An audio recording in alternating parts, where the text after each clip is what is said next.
चीज़ में गंद, हर चीज़ में गंद, कल्चर हमारा ये बन चुका है। तो अपने दिल को प्रोटेक्ट करें, आपका दिल बहुत कीमती है, इसको बचाएं, इसको एक्सपोज ना करें, इसका कोई कसूर नहीं है। आपको पता है रसूलुल्लाह सल्लल्लाहु अलैहि वसल्लम की हदीस है कि जब इंसान सुबह उठता है तो उसके सारे लिम्स यानी उसके सारी चीज़ें ज़बान से पनाह मांगते हैं, ज़बान के आगे, सही हदीस है, और कहते हैं कि हम तेरे रहमो करम पे हैं, हमारा ख्याल कर ले। अगर तूने सही ज़बान अल्फाज अदा किए हम ठीक रहेंगे, अल्लाह का जिक्र किया, कोई अच्छी बात की, सोच समझ के बोला। लेकिन अगर तूने फजूल गुफ्तगू की तो फिर हम भी जो है वो मसले में पड़ जाएंगे। तो ये है ज़बान, और ज़बान का कनेक्शन दिल से।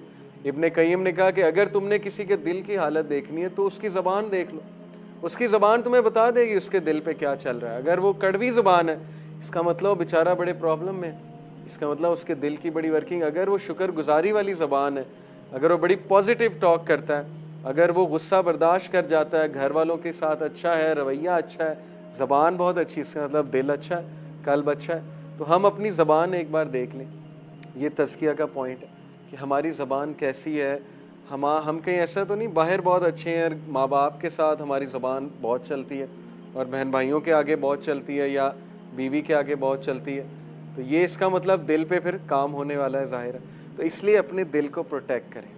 प्रॉफिट सल्लल्लाहु अलैहि वसल्लम ने कहा बिवेयर, सही बुखारी की हदीस है, बिवेयर, खबरदार, there is a piece of flesh in the body, तुम्हारे जिस्मों में एक लोथड़ा है, if it becomes good and reform the whole body becomes good.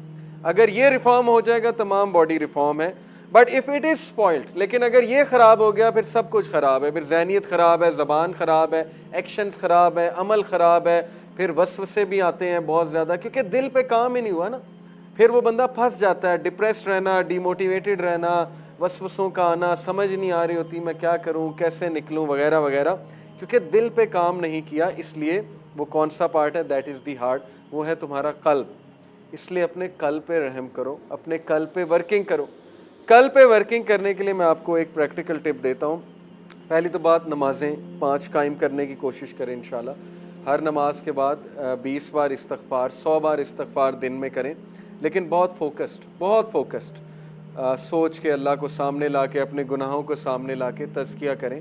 20 बार इस्तग़फ़ार, अस्तग़फ़िरुल्लाह तूबु इलैह, अस्तग़फ़िरुल्लाह तूबु इलैह 20 बार हर नमाज के बाद पढ़ें, और दिन में 100 बार पढ़ें। और एक आधा को ऐसा टाइम रखें जब आप कुरान की 10 आयतें पढ़ लें। कुरान ये निकाला, मेरी फेवरेट सूरह अल बकरा, सूरह आले इमरान है, क्योंकि नबी अकरम सल्लल्लाहु अलैहि वसल्लम ने कहा क़यामत वाले दिन ये 2 सूरतें तुझे छोड़ेंगी नहीं, यानी तेरी सिफारिश करके ही छोड़ेंगी। ये 2 सूरतें ये आएंगी अल्लाह के सामने और कहेंगी ये तो मेरी तिलावत करता था बहुत ज़्यादा। तो सूरह अल बकरा, सूरह आले इमरान मेरी भी फेवरेट है। आप बस पढ़ना शुरू कर दें सूरह अल बकरा, उसके आप ऐसे ऐसे फ़ायदे ज़िंदगी में देखेंगे आप सोच भी नहीं सकते। लेकिन टाइम निकाल लें, कोई 10 मिनट निकाल लें, 15 मिनट, 1 रुकू पढ़ लें, 2 रुकू पढ़ लें। आजकल क्या मुश्किल है, मोबाइल निकाला, पढ़ना शुरू कर दें। असर की नमाज के बाद रख लें टाइम, वहाँ बैठे बैठे, मस्जिद में अगर आप गए हैं वहाँ बैठे बैठे मोबाइल निकालें, पढ़ना शुरू कर दें। आप उसके असरात देखेंगे अपनी ज़िंदगी में, और उसका दिल पे भी आप असर देखेंगे, आपका दिल स्ट्रॉन्ग होगा। ठीक है, ये एक टिप है। इस्तग़फ़ार बढ़ाएं और कुरान पढ़ें डेली, लेकिन करना है आपने ये। आप उसके इंशाल्लाह बहुत ज़बरदस्त असरात अपने दिल पे देखेंगे और अपनी तमाम ज़िंदगी के मामलात में इंशाल्लाह देखेंगे। इब्न अल जौज़ी का एक कोट सुनाता हूँ। उन्होंने कहा, if you want to know how you stand before the king, then look at how you are spending your time and what work you are assigned to do. बहुत से लोग कहते हैं कि मुझे कैसे पता अल्लाह मुझसे खुश है। स्कॉलर्स इसका एक जवाब देते हैं कि अगर तेरा नमाज़ पढ़ने का दिल कर रहा है और कोई नेकी करने का दिल कर रहा है तो ये एक साइन है अल्लाह तुमसे खुश है, क्योंकि तौफीक अल्लाह की तरफ से। हज़रत उमर सल्लल्लाहु अलैहि वसल्लम कहते थे कि मुझे ये डर नहीं है कि मेरी दुआ कबूल होगी कि नहीं, मुझे ये डर है कि मुझे दुआ करने की तौफीक भी होगी कि नहीं होगी। दुआ की भी तौफीक होती है। अगर एक बंदा हैंड रेज कर रहा है, सबूत है कि अल्लाह चाहता है कि वो उसके पास आए, अदरवाइज़ उस हाथ ही ना उठाता हो। जिससे अल्लाह नाराज़ होता है उससे हाथ नहीं उठाए जाते, उससे फिर दुआ भी नहीं की जाती। तो इसलिए अगर आप कभी दुआ में हाथ रेज कर रहे हैं, इसका मतलब अल्लाह ताला चाहता है। So if you want to know how you stand before the lord, before the king, अगर आप ये जानना चाहते हैं कि आपका क्या मकाम है अल्लाह के सामने, बादशाह के सामने, फिर ये देखें कि आप अपना टाइम कैसे स्पेंड कर रहे हैं। बड़ा सिंपल क्राइटेरिया, आपका टाइम कहाँ जा रहा है। अगर तो अच्छे कामों में जा रहा है, प्रोडक्टिव कामों में जा रहा है, अच्छे कामों में बहुत सी चीज़ें, ज़रूरी नहीं अच्छे काम से मुराद नमाज ही है, वो तो पीक का अच्छा काम है। अच्छे कामों से मुराद घर के काम भी हैं, अच्छे कामों से मुराद किसी की मदद करना भी है, अपनी जिम्मेदारी को निभाना भी अच्छे काम में आता है। And what work you are assigned to do, और ये देखो कि तुम क्या काम कर रहे हो, तुम किन कामों में मुलविस हो और तुम्हारा टाइम कहाँ पे लग रहा है। तो ये तज़किया का आज पॉइंट हम लेकर उठते हैं इंशाल्लाह, कि हम अपनी रूटीन नोट करें, उस रूटीन में हम ये देखें कि हमारा major chunk of time, major chunk कहाँ जा रहा है। अगर उस मेजर चंक में 6 घंटे एंटरटेनमेंट के हैं और नमाजें कुछ इस तरह की हैं कि 2-2 मिनट में फारिग कर रहे हैं हम, तो फिर स्वीयर तज़किया की ज़रूरत है। ओके, और अगर उस मेजर चंक में जो है वो ज़्यादा अच्छे काम है, तो फिर ये खुशखबरी की बात है, बहुत अच्छी बात है। तो अपने डे का मुहासबा करें, एनालिसिस करें, उसकी मंथली रिपोर्ट भी बनाएं। ये काम अगर आप करने बैठेंगे, आप देखें हिदायत क्यों नहीं आती, तब्दीली क्यों नहीं आती। मैंने माशाल्लाह अपने पूरे डॉक्यूमेंट्स इंशाल्लाह नेक्स्ट क्लास में दिखाऊंगा। जब मैं चेंज हुआ था, मैंने पूरा एक फ़ोल्डर बनाया था, फ़ोल्डर आपको दिखाऊंगा, और उस फोल्डर का नाम सेल्फ़ अकाउंटेबिलिटी रखा था। उसमें मैं पूरी अपनी रिपोर्ट लिखता था, क्योंकि आदत हमें यूनिवर्सिटी में भी हर चीज़ को एनालाइज करना है, बीइंग एन इंजीनियर, रिपोर्ट्स लिखना। तो जब मैं कोई गलती करता था, मैं वहाँ लिखता था नोट पैड पर, आज मुझसे ये गलती हुई, या जब कोई अच्छा काम करता था वो भी नोट करता था। तो इससे बहुत कुछ आता है। आप कभी लॉस्ट हो ना और वो डॉक्यूमेंट्स खोल लें, तो आपको बड़ा फ़ायदा होता है। आप एकदम रिफ्लेक्शंस पढ़ लेते हैं अपनी लिखी हुई, आप हैरान होते हैं कि ये मैंने लिखी थी उस दिन। कॉन्फिडेंस मिलता है उससे। जब आप किसी गुनाह को रेजिस्ट कर रहे हो, लिख लें आज मैंने गुनाह को रेजिस्ट किया, ऐसे ऐसे किया। तो ये लिखत लिखाई बहुत हेल्प करती है।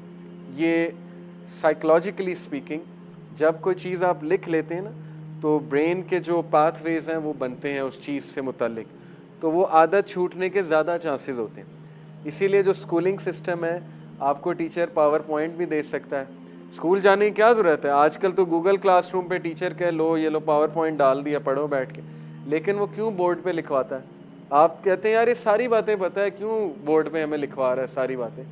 क्योंकि उसके पीछे साइकोलॉजी है कि आप जब लिखोगे आपको चीज़ याद रहेगी और ज़्यादा चांस है कि आप वो चीज़ रिपीट करो। तो अपना एक फ़ोल्डर बना के ना एनालिसिस करें अपनी शख्सियत का, अपने रूटीन का, अपने टाइम चंक्स का इंशाल्लाह ताला, और उसके बाद एक्शन प्लान बनाएं, करेक्शन प्लान, एक्शन प्लान, कि मेरे रूटीन में मुझे ये ट्रेंड नज़र आ रहा है कि मैं रात के इस टाइम बहुत ज़ाया करता हूँ, यानी ये वाला स्लॉट मुझे प्रॉब्लमेटिक नज़र आ रहा है जो 8 से 11-12 का टाइम है। इस दौरान मैं वेलियां मार रहा होता हूँ, ठीक है, ये आपके सामने आ जाएगा कि इस दौरान मैं ये कर रहा होता हूँ और ये चीज़ मेरे ईमान को ख़राब कर रही। तो बस उसको रिप्लेस करना शुरू करें, आदत बन जाएगी इंशाल्लाह। आहिस्ता आहिस्ता करेंगे। Replace this thing with book reading. रात को यकीन करें कोई नावल पढ़ लें, अगर इस्लामी बुक्स नहीं पढ़नी, नावल्स पढ़ लें, क़यामत के साइंस पे बुक पढ़ लें, कोई सलफ़ के कोट्स के ऊपर बुक पढ़ लें। दारुस्सलाम कभी जाएं, इतनी बेहतरीन किताबें आजकल आ गई, असलाफ की स्टोरीज़ ले आएँ। Jewels of the gems of the Salaf, वो एक किताब है। कोई साइंस, मॉडर्न साइंस पे किताब, मॉडर्न साइंस एंड इस्लाम, ये दारुस्सलाम की किताबें, एस्ट्रोफिज़िक्स एंड इस्लाम दारुस्सलाम की किताबें। उनको बुक रीडिंग से इंशाल्लाह आप लोग आहिस्ता आहिस्ता अपनी हैबिट्स को रिप्लेस करें, इस तरह तब्दीली आएगी। अदरवाइज़ सिर्फ एक लेक्चर पे आने से चेंज नहीं आएगी, क्योंकि ये हम सुन के चले जाते हैं। तो तब्दीली लाने वाले इंशाल्लाह आप हैं, और अल्लाह सुब्हानहू व तआला आपके एक्शंस देख के आपको हिदायत में इंक्रीज़ करेगा। ओके, ये बात याद रखें। बहुत से लोग मुझसे सवाल करते हैं कि हम कंसिस्टेंसी कैसे अचीव करें। देखें, जो कंसिस्टेंसी है ना, ये असहाब कहफ के वाक़े से साबित होता है कि अल्लाह ताला उनके बारे में कहते हैं कि वरबतना अला क़ुलूबिहिम इज़ क़ामू फ़क़ालू रब्बुना रब्बुस समावाति वल अर्ज़ लन नदअ मिन दूनिही इलाहन लक़द शतता। और फिर अल्लाह ने उनका इन्नहुम फ़ित्यतुन आमनू बिरब्बिहिम वज़िदनाहुम हुदा। पहली बात ये बताई कि वो लोग जम गए, खड़े हो गए, उन्होंने ऐलान कर दिया अल्लाह हमारा रब है। इस बेसिस पे अल्लाह ने उन्हें इस्तकामत दे दी। एक्शन की बेसिस पे इस्तकामत होती है। एक बंदा एक्शन ही नहीं ले रहा, हिम्मत हार चुका है कि मैंने करना ही नहीं, मैं कर ही नहीं सकता, तो फिर उसको इस्तकामत नहीं आती है। एक्शन लेना पड़ता है, फिर इस्तकामत आती है। और अल्लाह कहते हैं कि we increase them in guidance, इन्नहुम फित्यतुन आमनू बिरब्बिहिम, बेशक वो नौजवान थे जो अपने रब पर ईमान लाए, वज़िदनाहुम हुदा, और हमने उन्हें इंक्रीज़ किया हिदायत में। इंक्रीज़ भी अल्लाह तब करेगा जब बंदा ईमान लेकर आता है, जब बंदा एक्शन से शो करता है कि मैं आना चाहता हूँ, मैं बचना चाहता हूँ। ओके, ये काम आपके करने वाले हैं इंशाअल्लाह ताला। सो आज हम यहीं पे वाइंड अप करते हैं। आज का सेशन एक तज़किया था, रिमाइंडर था मुझे भी, आपको भी। इन शॉर्ट, आप नौजवानों ने मिसाल कायम करनी है ऐसे नौजवान की जो इस्लाम पे अमल करता है। अदरवाइज़ हमें शर्मिंदगी उठानी पड़ेगी जब लोग हमसे क्वेश्चन पूछते हैं कि आप लोग दीन की बात तो बहुत करते हैं, लेकिन वो किधर है, मॉडल आपका कहाँ है? वो जवान मुझे दिखाओ ना, कहाँ है जिस जवान की खालिद बिन वलीद की तो बड़ी मिसालें देते हैं, आज कहाँ है खालिद बिन वलीद? आज वो जवान कहाँ है जो औरत को देखते ही नज़र झुका लेता है, या जो है वो अपने आप को कंट्रोल करना जानता है? तो ये आपकी ही इंशाल्लाह कल को हम मिसालें देंगे। आप वर्किंग करें अपने ऊपर कॉन्फिडेंस के साथ। जज़ाकल्लाह खैर फॉर लिसनिंग। सुब्हानकल्लाह व बिहम्दिका अशहदु अल्ला इलाहा इल्ला अंता अस्तगफिरुका व अतूबु इलैक। अस्सलामु अलैकुम व रहमतुल्लाहि व बरकातुहू।